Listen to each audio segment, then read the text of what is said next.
आज का ये सेशन ख़ास उन स्टूडेंट्स के लिए है जो एग्ज़ाम अपीयर करने वाले, ख़ासकर जो स्टूडेंट 10th और 12th का एग्ज़ाम अपीयर करने वाले। और ये सेशन उनको भी काफ़ी फ़ायदा देगा जो स्कूल और कॉलेजेस की एग्ज़ाम दे रहे हैं, जो यूनिवर्सिटीज़ की एग्ज़ाम दे रहे हैं। मैं उन स्टूडेंट के लिए ख़ास मैंने एक स्ट्रैटेजी बनाई, एक प्लानिंग की है, एक ऐसे चार्ट ड्रॉ किए हैं और एक ऐसी स्ट्रैटेजी है जो लास्ट मोमेंट पे या कुछ दिन पहले एग्ज़ाम से स्टडी करने के लिए काफ़ी हेल्प करते हैं। जिन स्टूडेंट की स्टडीज़ कंप्लीट नहीं हुई है, जो कंफ्यूज्ड है कि कैसे उनकी स्टडीज़ कंप्लीट होगी, ये चार्ट, ये डायग्राम उनको काफ़ी, ये स्ट्रैटेजीज़, प्लानिंग काफ़ी उनको हेल्प करेगी।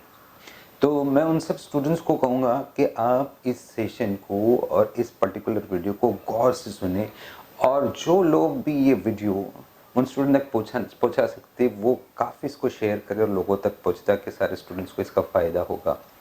जो स्ट्रैटेजी, जो प्लानिंग मैं आपको बता रहा हूँ, इसका पूरा डायग्राम, इसके चार्ट्स, इसके टेबल जो है, इस वीडियो के आखिर में मैं बाकायदा चार्ट के ज़रिए और डायग्राम के ज़रिए और टेबल के ज़रिए एक्सप्लेन करूँगा कि वो स्ट्रैटेजीज़ क्या है, उससे उसकी प्लानिंग क्या है करके।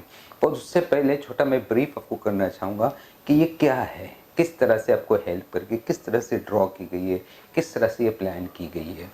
तो मैं इरफान सर आपके सामने ये प्लानिंग लेके आया, स्ट्रैटेजी लेके आओ, काफ़ी आपको हेल्प होगा। आप इसको गौर से देखिए।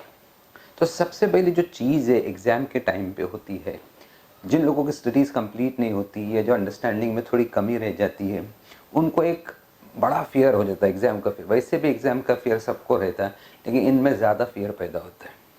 और जो ये एग्ज़ाम फ़ियर है, ये ज़्यादा ख़तरनाक है, ज़्यादा डेंजर है। इससे क्या होता है कि हमारी मेमोरी वीक हो जाती है, फ़ोकस हमारा वीक हो जाता है, हेल्थ भी वीक होने शुरू हो जाती है, स्ट्रेस आ जाता है, टेंशन आ जाता है ये फ़ियर की वजह से, और बहुत कुछ हम कमी महसूस करने लगते हैं। तो सबसे पहले जो चीज़ है वो एग्ज़ाम के फ़ियर को आप कंट्रोल करना सीख लीजिए। आपको एग्ज़ाम के फ़ियर को कंट्रोल करना ही, वरना आपकी मेमोरी वीक हो सकती है, आपका फ़ोकस वीक हो सकता है। अब सवाल पैदा होता है कि कैसे इसको कंट्रोल करें।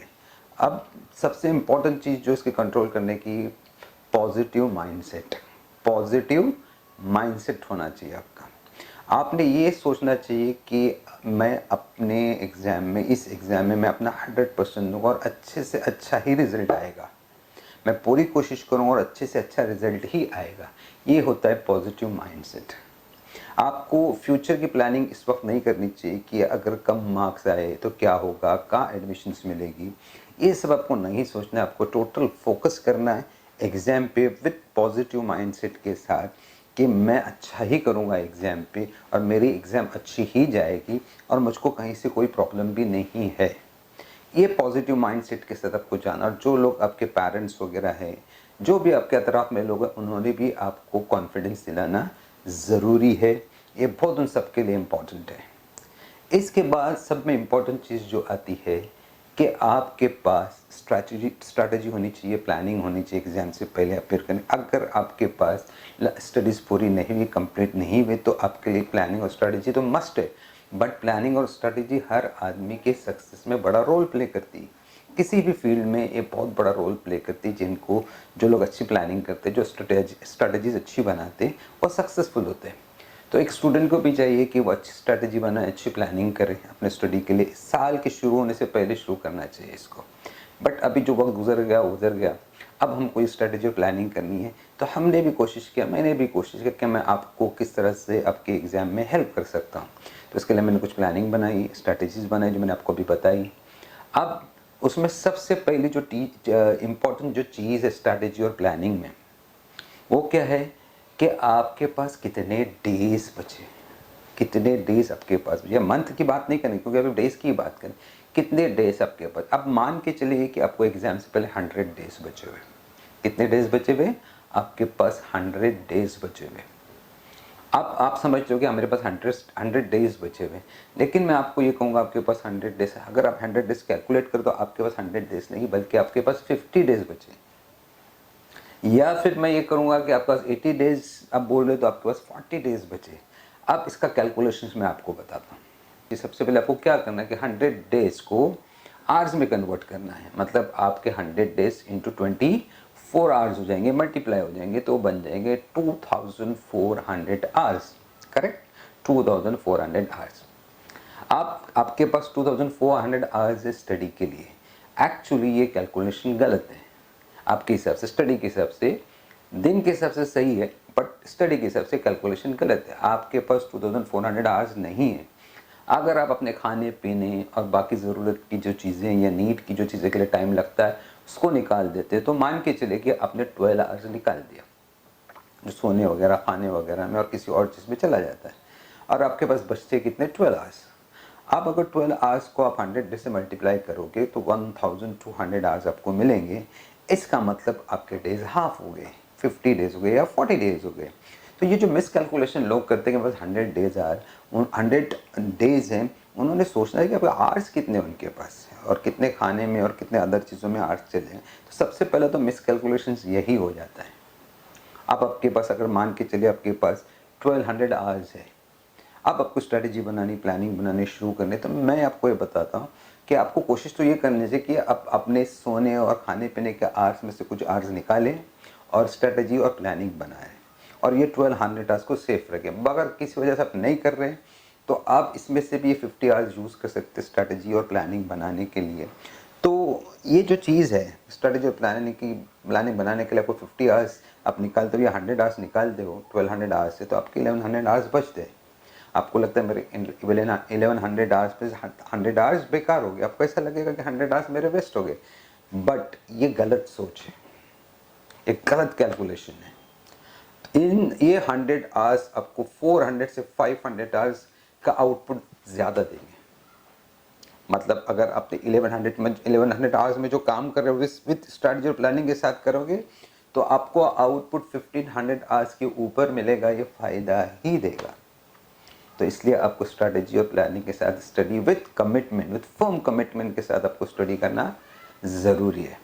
इसके बाद हम लोग आते हैं दूसरी इंपॉर्टेंट चीज़ पे कि सब्जेक्ट और लेसन्स के पास आते हैं। हमारे जो सब्जेक्ट है जो एग्ज़ाम में आने वाले हैं, जो सब्जेक्ट है एग्ज़ाम के लिए और जो लेसन्स है उसमें से आने वाले, इनकी स्टडी, इन पर रिसर्च करना ज़रूरी है। सिंपल रिसर्च है कि आपके पास जो भी सब्जेक्ट है आपको पहले ये फाइंड आउट करना है, 3 कैटेगरीज में आपको उसको डिवाइड कर देना चाहिए।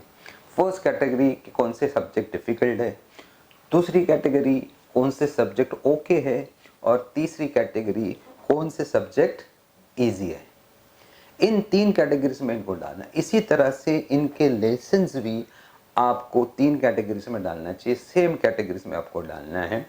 उसमें भी आपको कौन से लेसन्स डिफ़िकल्ट हैं, कौन से लेसन्स ओके है और कौन से लेसन्स ईजी है। अब यहाँ पे मैं आपके लिए मैंने एक कोड सिस्टम ड्रॉ किया, एक कोड टेबल ड्रॉ किया है। वो टेबल मैं आपको आखिरी में बताऊंगा वो कोड, और कोड टेबल में आपको थोड़ा सा एक्सप्लेन कर देता ताकि आगे आपको थोड़ा और इंकरेजमेंट आए वो देखने के लिए। अभी एक टेबल क्या है कि आपने क्या करना चाहिए कि आपका डिफ़िकल्ट सब्जेक्ट उसमें से कौन से लेसन है जो डिफ़िकल्ट है और कौन से लेसन है जो ईजी है और कौन से लेसन है जो ओके है, इनको एक कोड सिस्टम दीजिए। अगर सब्जेक्ट डिफ़िकल्ट है, लेसन भी डिफ़िकल्ट है उसका, तो उसको आप डी कर दीजिए, लेकिन डिफ़िकल्ट सब्जेक्ट डिफ़िकल्ट लेसन। अगर आपका सब्जेक्ट डिफ़िकल्ट है और लेसन ओके है तो उसको एक कोड दीजिए आप DO, मतलब डिफ़िकल्ट सब्जेक्ट ओके लेसन। फिर इसके बाद आप चलिए तीसरे पे, अगर आपका सब्जेक्ट डिफ़िकल्ट है, लेसन ईजी है, तो आप इसको बना दीजिए DE। क्या बना देंगे आप इसको? D, difficult subject easy lesson. ये 3 कोड आपके पास आ गए।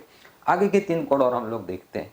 वो है, अगर आपका सब्जेक्ट ओके है बट लेसन डिफ़िकल्ट है तो उसका कोड क्या होगा? OD।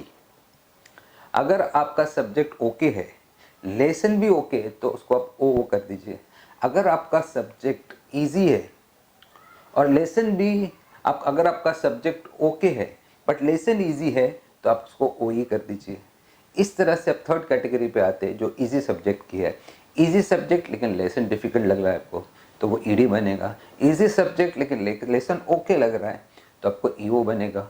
और अगर इजी सब्जेक्ट लेसन भी तो डबल E बनेगा। तो इस तरह से 9 कोड्स आपको मिलेंगे ना, तो आप इसके हिसाब से प्लानिंग कर सकते हो। अब कैसे प्लानिंग करेंगे, क्या टेबल ड्रॉ करेंगे, और लास्ट में हम तो एक्सप्लेन कर ही रहे हैं, सारे कोड सिस्टम को भी मैं आपको बता रहा हूँ, बट ब्रीफली आप ये समझ लीजिए कि ये कोड सिस्टम ज़रूरी है। इसके बाद जो इम्पोर्टेंट है, अब ये कोर्स सिस्टम तो आपके पास आ गया, आपको पता चला कि कौन से सब्जेक्ट डिफ़िकल्ट है, कौन से सब्जेक्ट ईजी है और कौन से सब्जेक्ट ओके है और कौन से लेसन ओके, कौन से लेसन डिफ़िकल्ट है। बट इसके साथ में आपको एक और कैलकुलेशन करना है, एक और कॉलम रखना आपके सामने कि जो लेसन डिफ़िकल्ट है किसी भी सब्जेक्ट का, उसको मार्क्स कितने हैं और कितना इम्पोर्टेंट है उसका एग्ज़ाम में आना, उसको भी आपको ध्यान में रखना, उसको भी मार्क करना है। अगर आप ये मान के चलिए कोई डिफ़िकल्ट सब्जेक्ट है, डिफ़िकल्ट लेसन है, लेकिन मार्क्स बहुत ज़्यादा है, उसमें मार्क्स ज़्यादा हैं और वो आने वाला भी, उसके इम्पोर्टेंट आने के चांसेस भी ज़्यादा है, तो आप उसको स्किप नहीं कर सकते।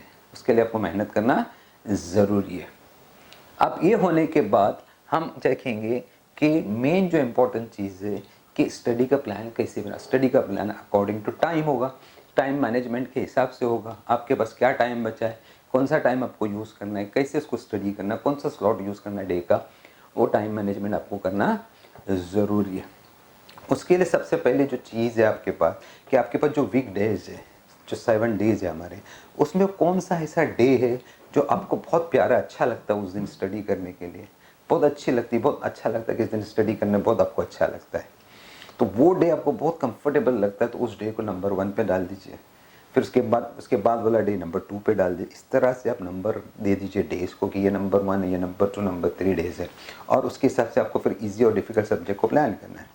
जब ये प्लानिंग आपकी हो जाएगी तो आपको एक और चीज़ फाइंड आउट करनी है कि डे में जो आपके पास 12 घंटे हैं या जो भी आवर्स आपके पास बचते हैं, उस आवर में आपका एनर्जेटिक स्लॉट कौन सा है, एनर्जेटिक टाइम कौन सा है, क्वालिटी टाइम कौन सा है, जहाँ पे आपकी एनर्जी बहुत हाई रहती है, आप थोड़ा पढ़ते हो जल्दी समझ जाते हो, थोड़ा पढ़ते हो बहुत ज़्यादा उस पर लिख सकते हो, या थोड़े में आप सारी चीज़ें समझते हो और जल्दी मेमोराइज़ कर लेते हो।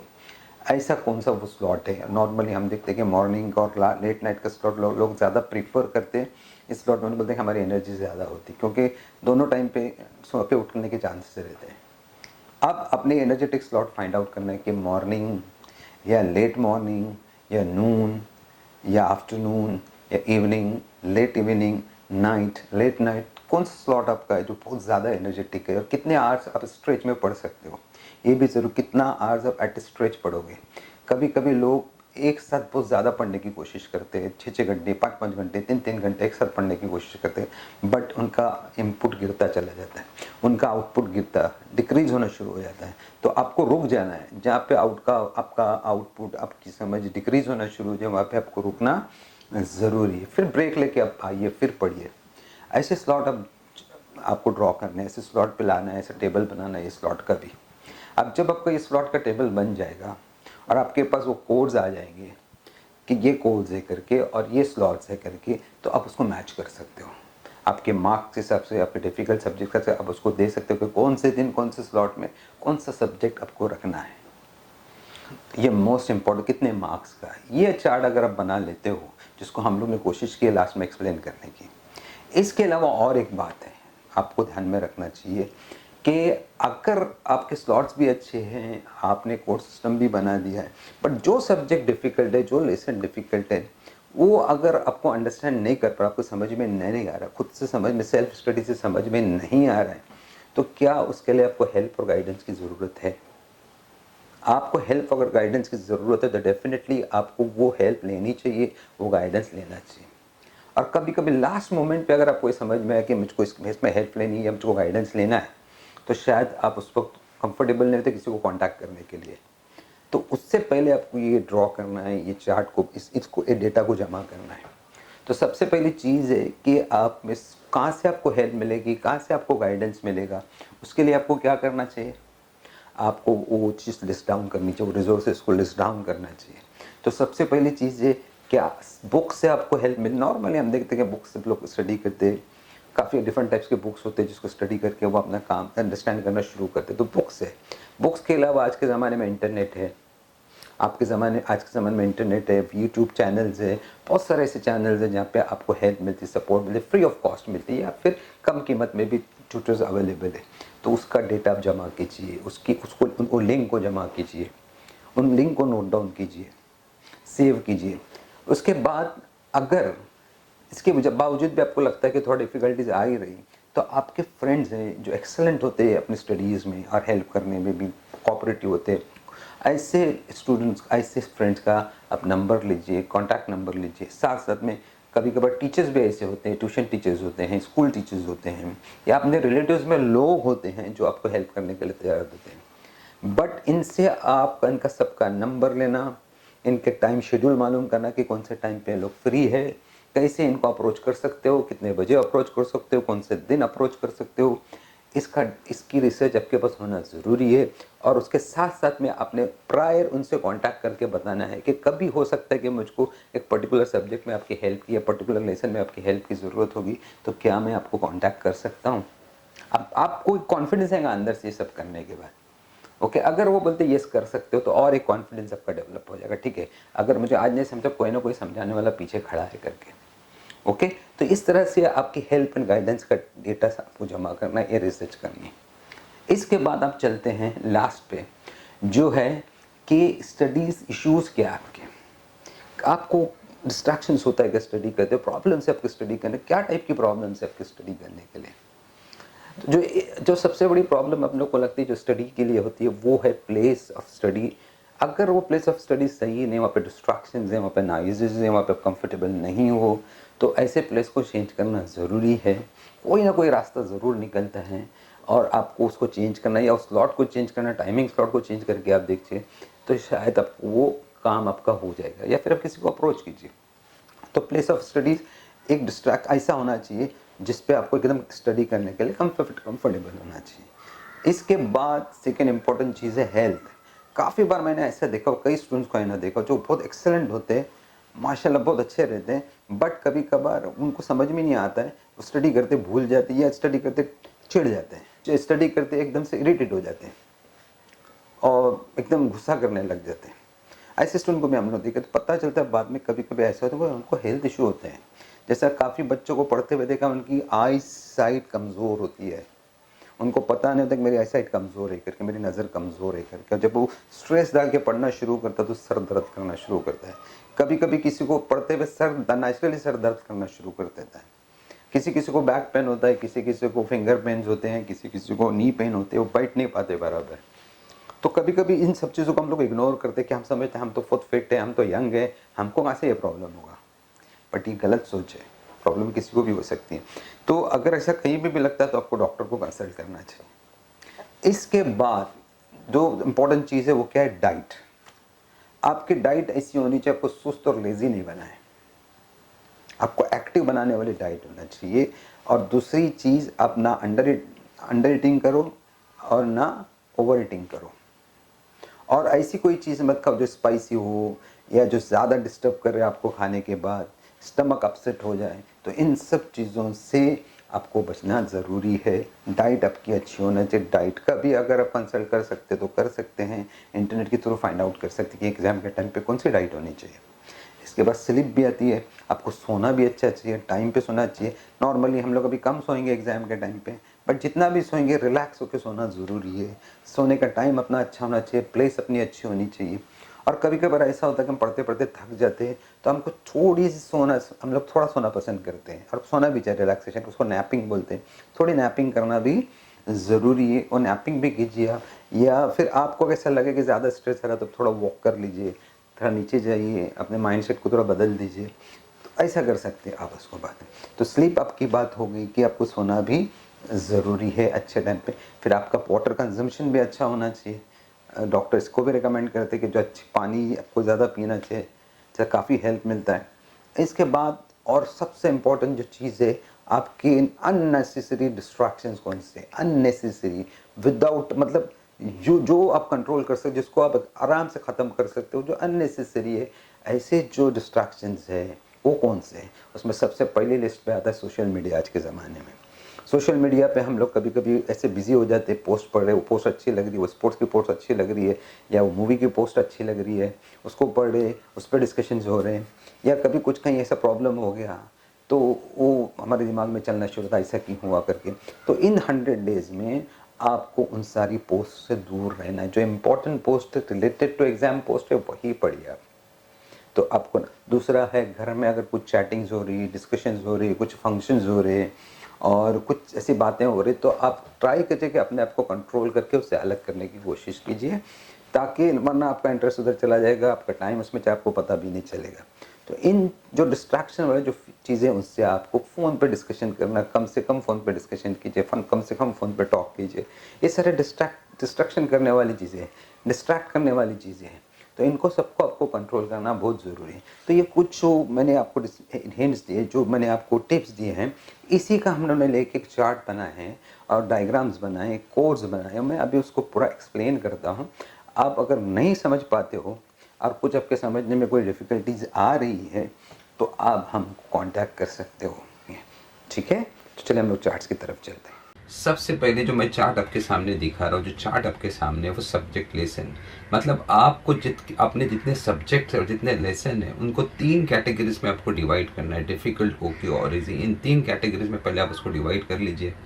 उसके बाद आपको ये देखना है कि कौन सा सब्जेक्ट डिफ़िकल्ट है और कौन सा लेसन उसमें डिफ़िकल्ट है, ये फाइंड आउट करना है। कौन सा लेसन ओके उस सब्जेक्ट का, कौन सा लेसन इजी, ये फाइंड आउट करना है। तो आपको जब आप फाइंड आउट करें तो आपको सर्टेन कोड्स बनाने हैं। डिफ़िकल्ट सब्जेक्ट है, डिफ़िकल्ट लेसन है तो आप उसका डीडी कोड बनाइए। डिफ़िकल्ट सब्जेक्ट है, लेसन ईजी है तो उसका कोड आप डीओ बनाएं। इसका फ़ायदा आपको आगे होगा। फिर डिफ़िकल्ट सब्जेक्ट है, लेसन ईजी तो इसका कोड डी बनाएं। इस तरह से आप सारे कोड बना लीजिए। उसके बाद आप दूसरी स्क्रीन पे चलिए। उस स्क्रीन में भी यहाँ पे वो कोड सिस्टम मैंने बताया है। यहाँ पे मैंने और सर्टेन चीज़ें आपको बताई कि time second most important time है। आखिर वक्त में टाइम मैनेजमेंट कैसा किया जाए, तो सबसे पहली इंपॉर्टेंट चीज़ है आपका एनर्जेटिक टाइम आपको फाइंड आउट करना है, जिसमें आप ज़्यादा प्रोडक्टिव होते हैं या आपका एवरेज प्रोडक्शन होता है, मतलब एवरेज प्रोडक्टिव होते हैं या लो प्रोडक्टिव होते हैं, आपका आउटपुट इतना ज़्यादा नहीं है, तो उसके लिए भी सर्टन कोड्स दिए गए हैं। फिर उसके बाद आपको ये पता करना है कि सर्टन सब्जेक्ट जो डिफ़िकल्ट है या जो ईजी भी है उनको हेल्प और गाइडेंस की ज़रूरत है क्या, वो हेल्प एंड गाइडेंस आपको कहाँ से मिलेगा वो भी जानना बहुत ज़रूरी है। तो बुक्स है, इंटरनेट है, फ्रेंड्स है, ट्यूशन टीचर्स है, स्कूल टीचर्स है, इन रिलेशन में भी कोई होगा तो उसका आपको डेटा भी जमा करना बहुत ज़रूरी है, उनसे बात करना ज़रूरी है। फिर नीचे आते हैं आपको कि आपको स्टडीज़ के कौन से इश्यूज़ हैं, आपकी प्लेस ऑफ स्टडी बराबर नहीं है, कि आपकी हेल्थ कमज़ोर है या डाइट में आपके प्रॉब्लम्स है, स्लीप एंड वाटर में प्रॉब्लम है, कि कंजम्पशन ऑफ वाटर कम है, फोकस नहीं है आपका, डिस्ट्रैक्शन हो रहा है आपका, क्यों डिस्ट्रैक्शन हो रहा है, ये सारी चीज़ें पहले आप अच्छी तरह अपने समझ में लीजिए। वंस ये आपको समझ में आ जाए उसके बाद आपको एक टेबल बनाना है। वो टेबल ये है कि उसमें ये टेबल दिया हो कि सब्जेक्ट कौन सा है, सब्जेक्ट के बाद लेसन नंबर कौन सा है, लेसन नेम कौन सा है। अब यहाँ से आपको पता करना है आगे के कॉलम में कि उसका कोड, मतलब अगर वो डी है, डिफ़िकल्ट सब्जेक्ट है, डिफ़िकल्ट लेसन है, या DO है, डिफ़िकल्ट सब्जेक्ट है, लेसन ओके है तो DO आएगा, वो कोड डाल दीजिए। फिर उसके बाद आपको टाइम एलोकेशन है, स्टडी इश्यूज़ है, स्टडी हेल्प है, मार्क्स। इसका पर देखना चाहिए कि अगर आपका सब्जेक्ट डिफ़िकल्ट है और मार्क्स भी उसके लिए ज़्यादा है तो आपको उसको बेटर टाइम एलोकेशन करना बहुत ज़रूरी है, एनर्जेटिक टाइम एलोकेशन करना ज़रूरी है, अच्छा वक्त निकालना बहुत ज़रूरी है उसके लिए। फिर स्टडी इश्यूज़ भी आपको पता होना चाहिए कि अगर स्टडी इश्यूज़ क्या है, आपका प्लेस ऑफ स्टडी सही नहीं है तो उस टाइम पे उस जगह पे उसकी स्टडी मत कीजिए। आपके हेल्थ इश्यूज़ है, कुछ और इशू तो पहले उसको ख़त्म कीजिए, फिर उस सब्जेक्ट को स्टडी करने की, उस लेसन को स्टडी करने की कोशिश कीजिए। फिर स्टडी हेल्प, अगर उस सब्जेक्ट इतना डिफिकल्ट है, मार्क्स बहुत ज़्यादा है, तो आप किससे हेल्प ले सकते हो, हम लोग ने लास्ट चार्ट में देखा। इस तरह से बेसिक अगर आप समझ जाते हैं तो आपकी स्टडी चार्ट एकदम इजी हो जाएगी और आपको कॉन्फिडेंस आएगा। ओके, आप इस चैनल को रजिस्टर कर लो और इसमें आपके कमेंट्स में आप लिख दो क्या प्रॉब्लम है। मैं आपके साथ व्हाट्सएप नंबर भी शेयर करता हूँ, ईमेल नंबर भी शेयर करेंगे और आप हमको कांटेक्ट कर सकते हैं। जो बेस्ट हो सकता है हम आपकी हेल्प करने की ज़रूरत है। और स्पेशली मैं चाहूँगा कि वो स्टूडेंट जो थोड़े डरे हुए हैं स्टडीज़ को लेके, वो डेफिनेटली हमको कांटेक्ट करें, डेफिनेटली उनको फ़ायदा होगा।